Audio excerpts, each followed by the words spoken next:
Magandang araw po sa inyong lahat. Welcome po sa ating araw-araw na pagpapala. Tunay nga po ang pagpapala ay patuloy nating nararanasan buhat sa ating Panginoon. Alam niyo po lately ay madalas po ang pag-ulan, may mga bagyo na dumarating sa ating bayan. Subalit dalangin ko po na patuloy nating nayayakap ang pagmamahal at patuloy po nating nararamdaman ang pag-ibig ng ating Panginoon. So tayo pong lahat ay manalangin. Panginoon, marami pong salamat sa araw na ito. Salamat po sa inyong mga hinahatid na pagpapala po sa amin. Lord, sa kalakasan, sa pag-asa, at sa pag-ibig mo na patuloy pong nararamdaman namin, Panginoon. Salamat po, O Diyos. Hayaan mong patuloy mo kaming patnubayan ng iyong pagmamahal at ng inyong pag-ibig, Panginoon, sa bawat araw. We just thank you. We bless you, Lord. In Jesus' name, Amen, amen, amen. Okay, so ang ating pong pag-uusapan sa umaga pong ito, sa araw po na ito, ay yung pong God's unconditional love.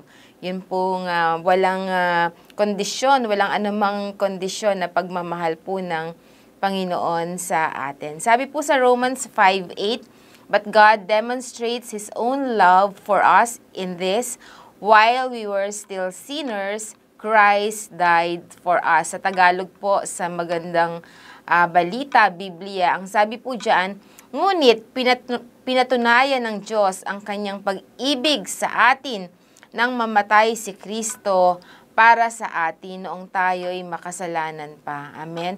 So ito pong scripture na ito ay malinaw na isinasaad po talaga dito ang unconditional love ng atin pong Panginoon, ng ating Diyos para po sa atin. At sinasabi po dito that God's love is unconditional. He loves us, ibig sabihin, no matter what. And nothing that we do or say can change how He feels about us. Alam niyo po, very constant yung pong pagmamahal ng Panginoon sa atin. Hindi po ito nakabase sa kung ano yung atin pong damdamin sa Panginoon o kung ano man yung mga bagay na mga sitwasyon ng buhay natin. Hindi po doon nakabase sa atin po. Ang pagmamahal po ng Diyos sa atin ay nakabase mismo sa kung ano po yung kanyang character. Ang character po ng ating Panginoon, He is our unchanging God, at yun pong pagmamahal niya sa atin ay walang katulad, exceptional. That's how God's love is. Kahit tayo po ay makasalanan pa, imagine, namatay na po siya para sa atin. Amen. Parang halimbawa, meron pong tao na nagawa natin ng hindi mabuti, at nung na-realize natin na tayo po yung nagkamali, ay nanghipo tayo ng apology. Sinabi natin sa kanya na patawarin tayo, at sorry, or tayo humihingi po ng dispensa. At ang atin pong, kanya naman pong response sa atin ay, kahapon pa pinatawad na kita. So wow, it's a great feeling na maging recipient po ng unconditional love ng atin pong Panginoon. At wala po siyang katulad, yung pagmamahal niya sa atin, walang makakapantay. Ganyan po ang pag-ibig ng Diyos para sa iyo at para po sa akin. At ang pag-ibig ng Diyos, pantay-pantay po yan. Ang pag-ibig ng Diyos, kumbaga yung sukat ng pag-ibig ng Diyos na ibinuhos para sa kanyang mga anak ay equal, regardless ng atin pong personalidad, regardless ng ating katayuan sa buhay, pare-pareho po tayong mahal at inibig ng Panginoon, at ibinigay po niya ang kanyang buhay sa atin. And minsan, if we are being demanded, minsan po may mga tao na parang, ine-expect din nila, na ganun din, yung ating maging response. Halimbawa po sa mga tao na nagkasala din sa atin, at sila naman ay nagde-demand din ng ganyang klaseng pag-ibig, tulad po ng pag-ibig na ibinibigay ng Panginoon sa atin. Ang nasasagot na lang po natin ay, well, hindi ako ang Diyos. Pero alam niyo po ba, na pinaranas po ng Panginoon ang lahat ng ito, ang kanyang unconditional love para sa atin, para po tayo maging recipient, at magkaroon po tayo ng personal na karanasan kung paano ang unconditional love. Alam nyo, minsan, di ba, pagka meron tayong experience, no, na tayo nakaramdam ng special na favor na buhat sa tao, na somehow na-experience natin kung paano kang paboran, kung paano kang tulungan, no, kung paano kang bigyan, no, ng grasya, no, unmerited na favor. And somehow, no, dahil na-experience mo to, alam mo din yung pakiramdam, no, ng isang tao na nawi-withholdan nito. And somehow, kapag tayo recipient ng pagmamahal at unconditional love ng Lord, alam din po natin, no, na kung paano rin natin ito maibibigay, maipagkakaloob sa iba. Halimbawa, may mga tao na nagkasala rin po sa atin. So, it's a good thing, no, na talagang ma-experience po natin, no, magkaroon tayo ng personal na experience, no, ng pag-ibig ng Panginoon sa atin. Probably may mga sitwasyon na pagdadaanan tayo at doon natin mararanasan, no, talagang totoo pala ang unconditional love ng ating Panginoon. So, isipin na po natin, no, yung pinaka-worst na sabit natin sa Diyos, despite of them all, ay napatawad niya tayo. No? At isipin na rin natin yung mga pinakamalalim na pagkakahulog natin, no, ay inabot pa din tayo ng Diyos, and no matter how big, how wide, and how deep we went away from God, wala pa din pong sukat, no, ang pagmamahal ng Diyos sa atin. Ang pag-ibig ng tao ay may hangganan, ngunit ang pagmamahal po ng Diyos ay eternal. No, mahal niya tayo at patuloy na mamahalin, no, at bibigyan ng pagkakataon, no, kahapon, ngayon at bukas, no, pare-pareho po yan. Regardless of time, regardless of season, no, mahal po tayo ng ating Panginoon. So, ano po ba yung dapat na response natin, no, sa pag-ibig na ito ng Diyos sa atin? So, number 1, no, let's open our hearts to God. Importante po yung puso natin kasi dito po kumakatok ang ating Panginoon. At dito rin po niya nais na manahan. So, buksan po natin yung puso natin, most especially to God. No, walang inhibition, no? Because God is up to a personal relationship, no? At mahalaga na maka-establish po tayo, una, ng relasyon natin sa Diyos. Alam niyo po, pagka maayos na yung relasyon natin sa Panginoon, no, if we have been secured, no, dun po sa love ng Panginoon sa atin, ay madali na po, no, na magkaroon din tayo, maka-establish tayo ng relationship sa ibang mga tao. So, nakakapasok lamang ang salita ng Diyos kung bukas po yung ating mga puso, no. Ganon din po sa isang bahay na sarado, syempre hindi tayo makakapasok. So, same thing with the Word of God and with God Himself na nais pong manahan sa atin. Kung ang puso po natin ay mananatiling sarado, hindi po makakapasok ang ating Panginoon.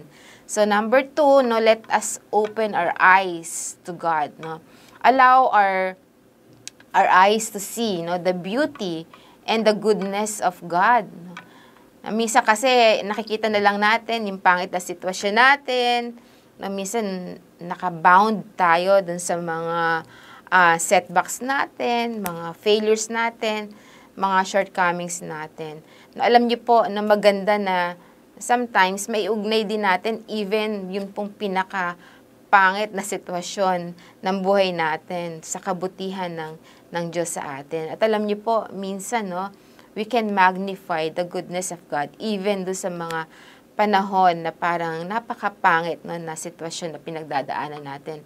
And when we start opening our eyes, no, not only yung physical eyes natin, no, kundi yung ating spiritual eyes, mas makikita pa po natin, no, ang pagmamahal, no, ng ating Panginoon sa atin. So number 3, no, sa ano pa pong way tayo makaka-respond sa pag-ibig ng Diyos, let us open our mind, no, so we can understand. Alam niyo po, importante yung maintindihan natin, maunawaan natin, no, ang ginawang sakripisyo ng Panginoon sa atin. No, alam niyo po, mahirap maunawaan ang pag-ibig ng Diyos kung sarado yung isip natin, no. Ganon din sa ibang tao kung hindi na tayo sanay makinig, no, kung hindi sarado na tayo sa sarili nating opinion. Alam niyo, minsan may mga taon na hardcore, parang napakahirap na pong share ng Word of God, no? Or minsan kahit yung love, hindi na nila maramdaman. So, napaka-importante po, no, na bukas yung ating kaisipan. Kumbaga, willing tayo na makatanggap, no, ng salita ng Panginoon, enlightenment, no, ng salita ng Diyos, na huwag maging sarado yung ating isip, maging bukas ito, no, sa mga salita niya, no, na magbibigay ng liwanag, no, sa mga sitwasyon na atin pong pinagdadaanan. And we will see yung liwanag na ito ng ating Panginoon sa kanyang mga salita. Ika-apat, no, let us open our mouth, no. Sambahin natin ng Diyos, no, regardless anumang sitwasyon, no, God deserve our worship, no. And yun pong yung kabutihan ng Diyos, no, gamitin po natin itong witness para sa iba, no. Kung mararamdaman natin, no, tayo po recipient ng kabutihan ng Diyos, ay maging witness din po tayo, no, makatestify din tayo sa iba, no, upang iba'y maramdaman din nila, no, makapagbigay ng pag-asa sa kanila, no, yung ating mga testimony kung paano ang Diyos ay talagang ipinadama yung pag-ibig niya sa atin. So purihin natin ng Diyos and let us testify what God did to us, no. Importante po, no, na ma-share natin sa ibang mga tao. The more na nag-share tayo kung ano yung ginawa ng Panginoon sa atin, the more we will be blessed and we will be refreshed, no, kasi lagi nating inaalala, ginugunita, no, ang kabutihan ng Diyos at ibinabahagi rin natin ito sa iba. So mas marami po yung taong makakilala sa Panginoon at maraming tao na ang magbibigay ng honor at kaluwalhatian sa ating Panginoon. Okay? So kung bubuksan lang po natin ang sarili natin sa Diyos, madami ding magbubukas na magagandang bagay sa atin. At ganun din naman, kung mananatili po tayong sarado sa Diyos, ay madami din tayong mamimiss na mga magagandang opportunities na inihanda niya para sa atin. So, daily, araw-araw po, no, ay meron pong invitation na laging bukas para sa atin. At we will, bibigay po ba natin yung buhay natin sa Diyos, no? Or mabubuhay ba tayo para sa Kanya? Or will follow and obey Him. Yan po yung mga invitation sa atin bawat araw. So ang Diyos po di nagdalawang isip, no, na ibigay niya ang kanyang kaisa-isahang anak, ang ating Panginoong Hesukristo, walang kondisyon. Amen. Hindi natin hiningi, pero ibinigay niya sa atin. Gumawa na siya ng solusyon para tayo ay maligtas at ma-restore sa bunga o consequences ng kasalanan ng ating unang mga magulang, no, at tanggapin ang buhay na walang hanggan at buhay na ganap at kasiyasiya. So pipiliin pa po ba nating mabuhay ng malayo sa Diyos samantalang nag-aalok sa atin ng Diyos ng walang kondisyong pagmamahal at ang bunga nito ay pagpapala para po sa atin. So ngayong araw po na ito, iniimbita ko po kayo na palakasin po natin yung ating relasyon sa Panginoon, yung ating ugnayan sa ating Panginoon.